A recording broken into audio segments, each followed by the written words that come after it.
Bien-aimés dans le Seigneur, les fils du royaume. Bien-aimés, nous sommes là toujours pour élever Jésus-Christ, notre Dieu le Tout-Puissant, Créateur des hommes. C'est toujours votre chaîne. Abonnez-vous massivement à la chaîne Ration des Saints. Ici, c'est toujours les choses spirituelles. Pour les choses spirituelles, nous employons un langage très spirituel. C'est pourquoi, bien-aimés dans le Seigneur, abonnez-vous, partagez les liens partout, en mesure de faire propager la bonne nouvelle de notre Seigneur Jésus-Christ. Bien-aimés, aujourd'hui, nous allons encore développer aussi un sujet. On doit essayer un peu d'examiner ça, de voir le sujet là dans le contexte spirituel. On sait qu'on sait les choses de notre Seigneur. C'est quoi, frère? C'est les guerres. Les guerres de la doctrine. Les guerres, c'est dans la doctrine, à un sens.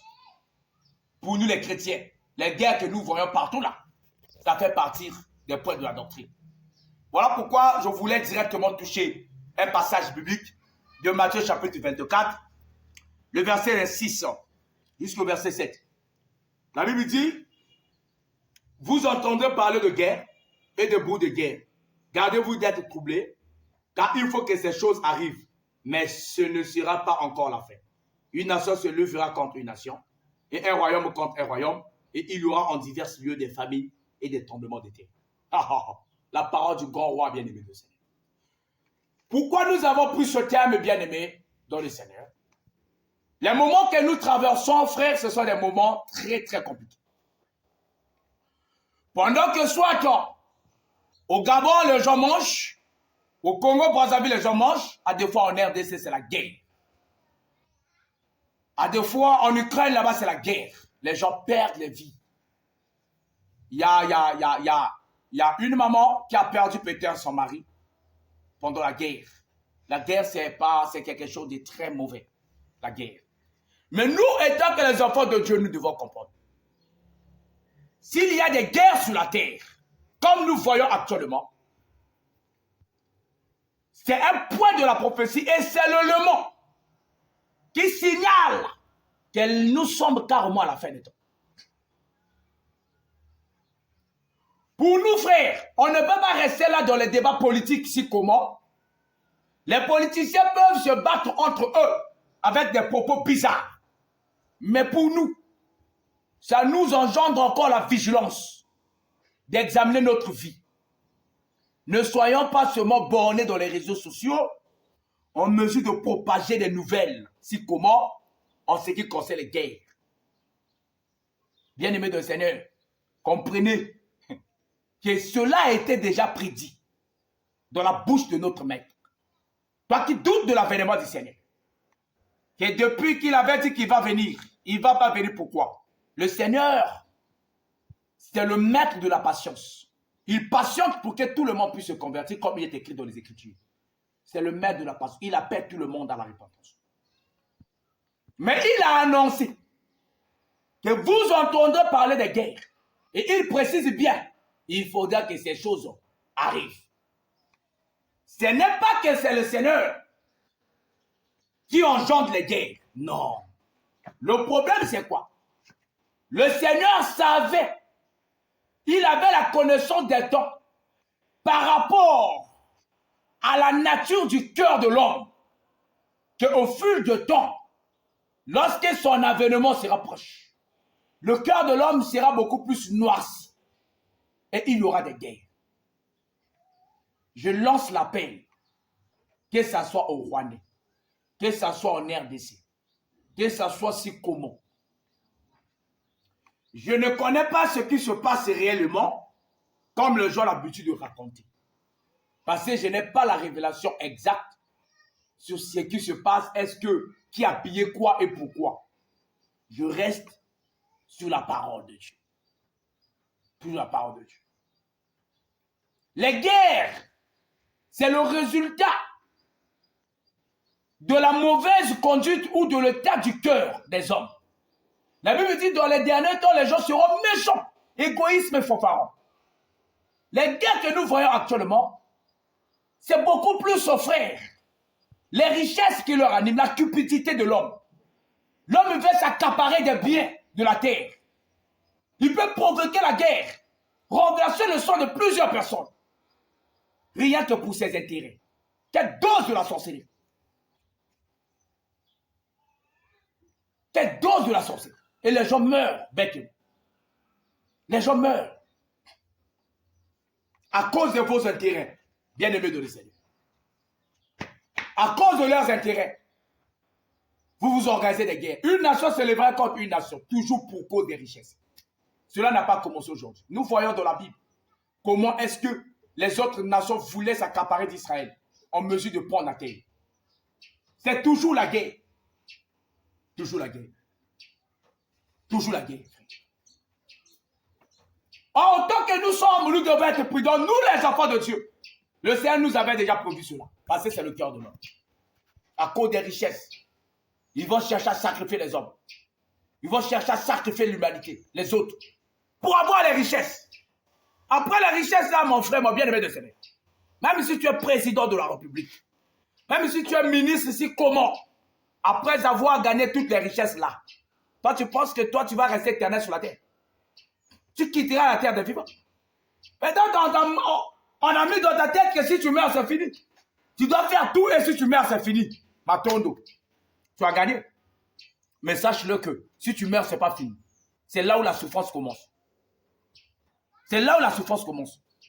C'est les mêmes écritures qui disent que l'homme est poussière et toi dans la poussière. C'est la vérité. Là, vous dites amen à ça. Parce que c'est la Bible. Qui peut vaincre cette loi qui dit que tout homme naît, vit et meurt? Personne. Mais c'est la même Bible qui dit, après la mort, c'est le jugement. C'est le jugement. Donc tu veux peut-être, à cause peut-être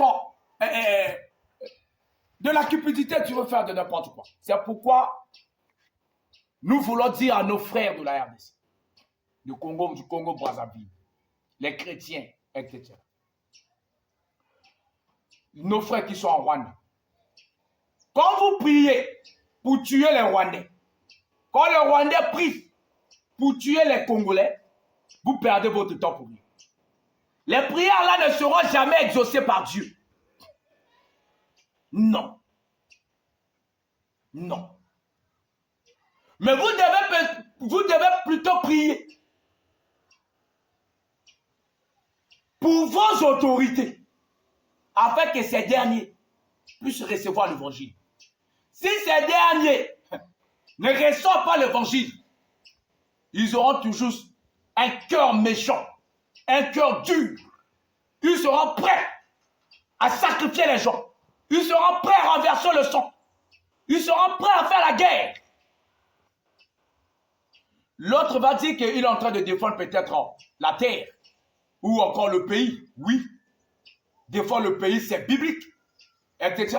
Mais il faudra que ça soit aussi la vraie défense. Si, dans le secret, c'est les intérêts partagés, mais en public comme ça, on fait semblant. Bien-aimé de le Seigneur ne vous épargnera jamais.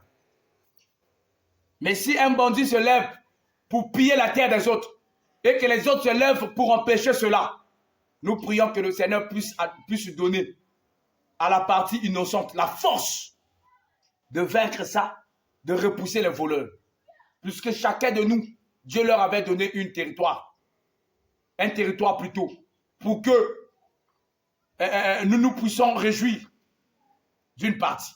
Mais les guerres, c'est l'une des signes des derniers temps. La Bible dit qu'il faudra que ces choses arrivent.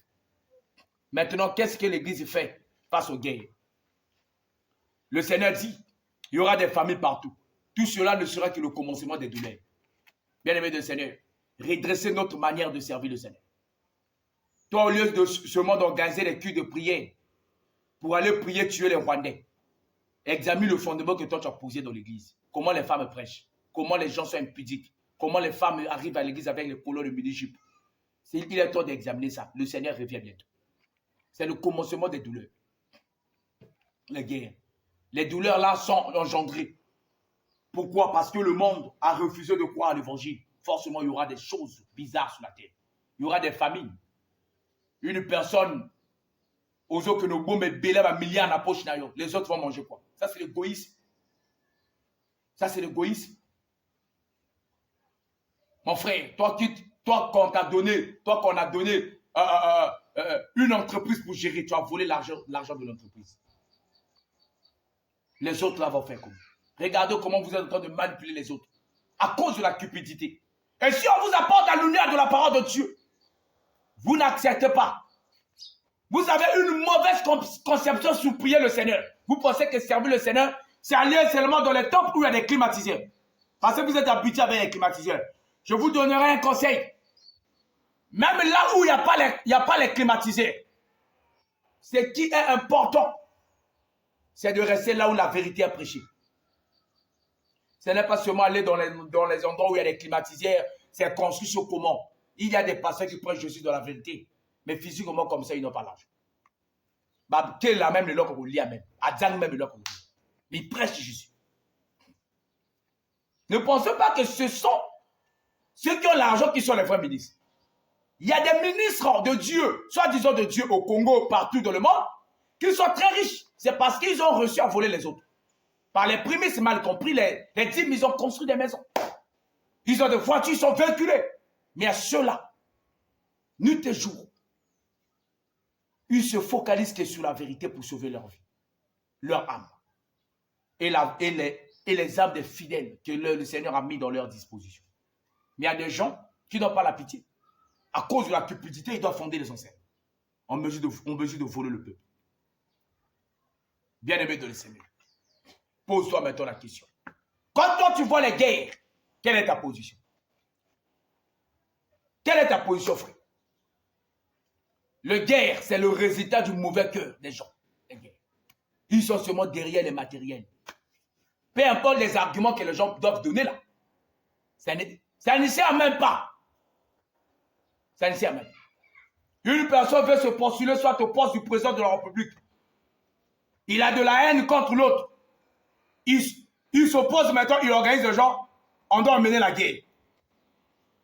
Et s'il arrive aussi au pouvoir,